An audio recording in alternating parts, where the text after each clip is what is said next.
Fraternais saudações.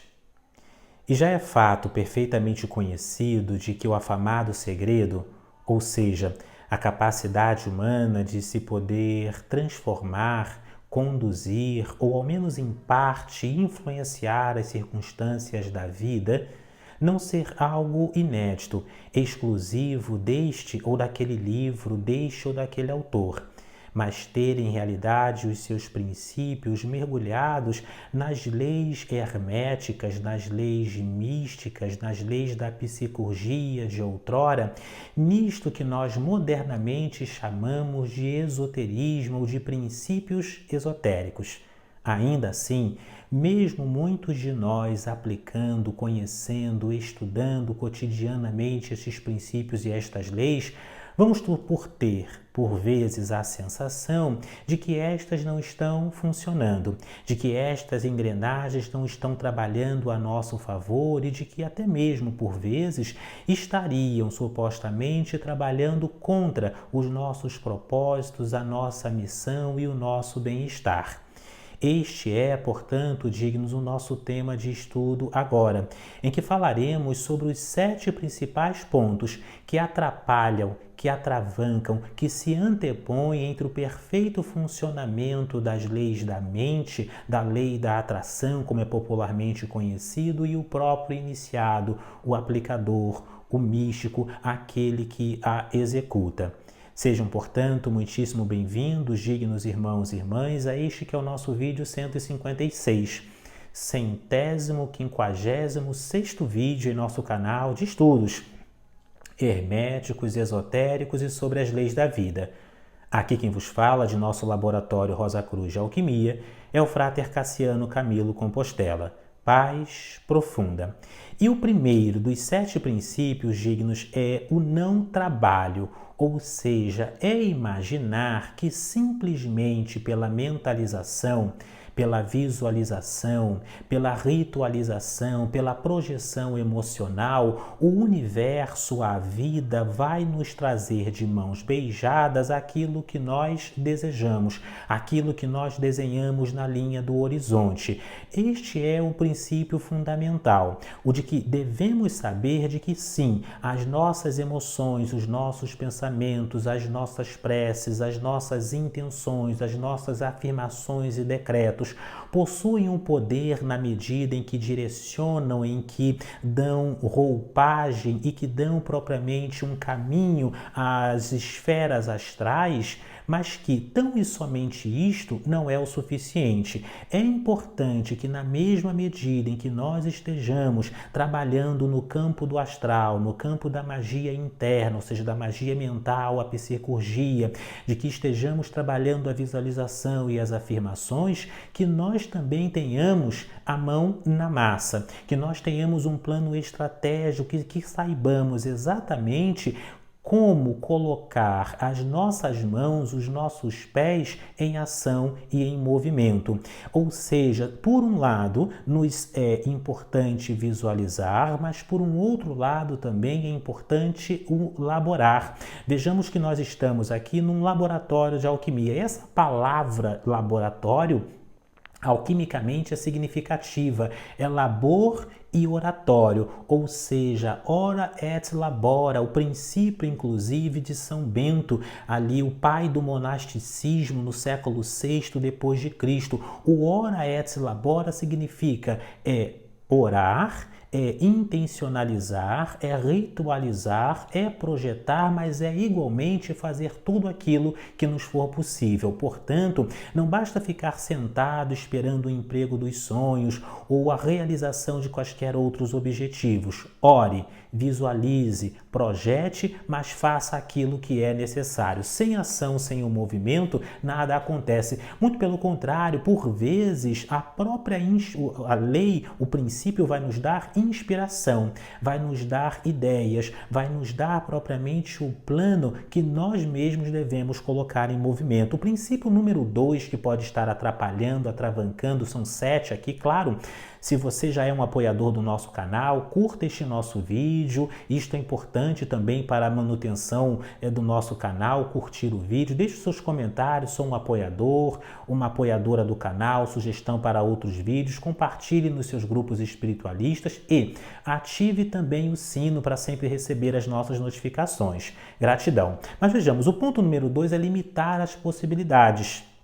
Ou seja, por vezes nós tendemos a querer dizer exatamente como Deus, como o universo, como a inteligência infinita, como a consciência cósmica absoluta, deve realizar o nosso intento, esquecendo-nos por vezes de que, na realidade, ela mesma vai possuir caminhos por vezes surpreendentes. Diria até que, na maioria das vezes, ela vai possuir caminhos surpreendentes. Então, quando você for visualizar, mentalizar, projetar, não faça isso nas minúcias de como a coisa vai se realizar.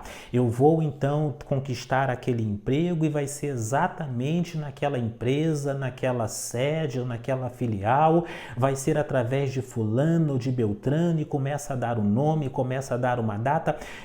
É importante deixar um campo aberto para que o próprio universo trabalhe. Nós devemos tão e somente visualizar, projetar o ponto final. E na medida em que nós projetamos, visualizamos, oramos, mentalizamos o ponto final, nós trabalhamos de acordo com aquilo que nos é possível, ou seja, é a conjunção entre aquilo que é desejado e o ponto número 1, que é fazer aquilo que é possível. Não fiquemos, portanto, dignos irmãos e irmãs, detalhando exageradamente. A vida sempre pode nos surpreender, nos trazer caminhos, nos trazer vias e nos trazer resultados por estradas absolutamente impensadas inicialmente. O ponto número 3 é a frequência pensênica. Este é um elemento importante na aplicação das leis da mente, da lei da atração, de poder de fato posicionar isso de forma transparente, abundante, luminosa em nossas vidas.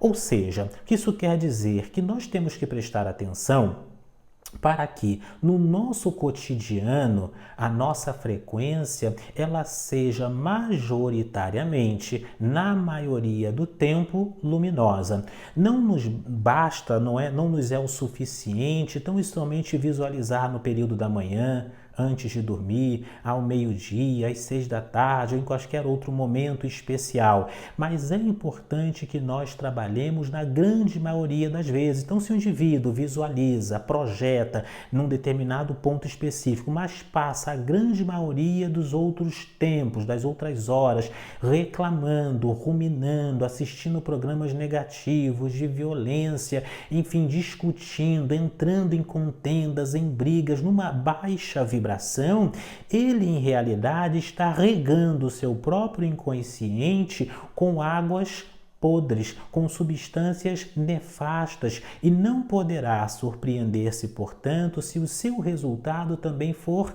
pífio, for indesejável. Portanto, todos os dias mantenhamos a nossa frequência pelo máximo de tempo possível. É também um outro princípio importante do orai e vigiai, ou seja, orar, laborar e vigiar, mantermos uma contínua vigilância sobre a natureza dos nossos pensamentos, das nossas emoções e das nossas intenções. O princípio número 4, digno dos 7 que estamos aqui estudando agora, é a falta de heróis. Isto é importante, ou seja, quais são as pessoas, quais são os casos de sucesso, como se diz modernamente, os cases de sucesso que nós mantemos diante dos nossos olhos. Como diz inclusive o salmista Davi, nós tendemos a nos tornar semelhantes àqueles a que nós observamos continuamente. Ou seja, se os nossos olhos se mantêm, se a nossa amizade permanece com pessoas absolutamente incondizentes com aquilo que nós desejamos, nós tendemos a nos tornar semelhantes a estas pessoas. Então, se você está dentro de uma determinada carreira, tem um objetivo específico, é importante que você circule, que você sublinhe, tenha nominalmente e visualmente quais são as pessoas mais bem-sucedidas, quais são os indivíduos mais luminosos, quais são os caminhos que você deseja percorrer para tornar-se semelhante. Veja que semelhante não é igual, não é fazer a mesma coisa. Claro, cada ser, cada indivíduo vai possuir as suas próprias particularidades, idiosincrasias, especificidades, caminhos e missão de vida, mas na medida em que você tem mestres, na medida em que você tem instrutores, na medida em que você tem heróis, na medida em que você tem lumiares à sua frente, isto torna também o caminho mais fácil, porque cria uma conexão conjunta que nós chamamos de egrégora. Você entra na frequência daqueles que você admira, entra na frequência daqueles com que você tem maior contato, portanto, tenha cuidado com isso. O ponto de número 5 é a inveja. É também um ponto importante. Vejamos que a inveja, na sua qualidade mais nefasta, na sua qualidade mais negativa, ela vai se caracterizar por uma certa raiva, uma inconformidade com o sucesso alheio. Ou seja, a inveja de fato e de direito vai se dar naquele indivíduo que não suporta o sucesso, não suporta a felicidade, não suporta o caminhar, o progresso do outro. Isto, quando existe dentro de nós devemos sempre combater com o abençoar, ou seja, é criar o hábito de continuamente abençoar aquela pessoa que progrediu, aquela pessoa que alcançou, é abençoar os bens do outro indivíduo, é abençoar também o sucesso, a felicidade, a realização daqueles que estão à sua volta, é sentir, invocar internamente a felicidade genuína, profunda, sincera e silenciosa, na grande maioria das vezes, porque o outro indivíduo foi bem sucedido. Isto é importante, quando nós abençoamos os outros, a vida, o universo também nos abençoa. Este é um ponto significativo. Sempre abençoe aqueles que estão ao seu redor, no lugar de trabalhar a inveja ou de alimentar este espírito desnecessário e absolutamente sombrio, nefasto. O ponto de número 6, caminhando para o final deste nosso vídeo, é o soltar, ou seja,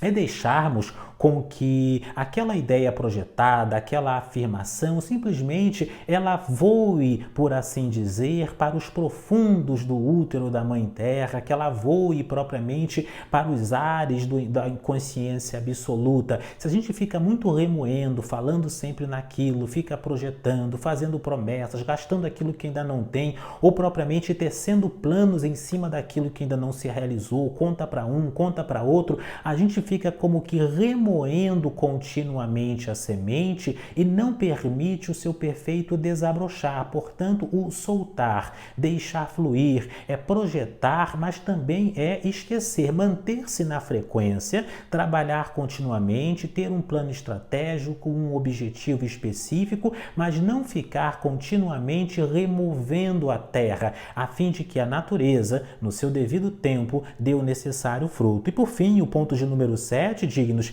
é abençoar aquilo que nós já temos e aquilo que nós já somos. Ou seja, é importante também entender que essa é uma diferença entre o sucesso e até a felicidade. O sucesso é nós conquistarmos aquilo que nós desejamos e felicidade é nós desejarmos aquilo que nós já temos, ou seja, temos um espírito de contentamento, de gratidão por onde nós já estamos, do lugar que nós já estamos, que nós já conquistamos, daquilo que nós já somos, do que o universo já nos deu e com que ele já nos presenteou. Na medida em que nós abençoamos aquilo que somos, aquilo que temos, aonde nós estamos, a vida tende a multiplicar, a abençoar, iluminar ainda mais. É o contrário do indivíduo que continuamente fica amaldiçoando, maldizendo aquilo que ele é, onde está e o que tem. Estes, dignos irmãos e irmãs, são fundamentalmente os 7 princípios que mais atrapalham no pleno funcionamento da lei da atração, da lei hermética de que nós atraímos aquilo que nós pensamos. Digníssimos irmãos e irmãs, paz profunda.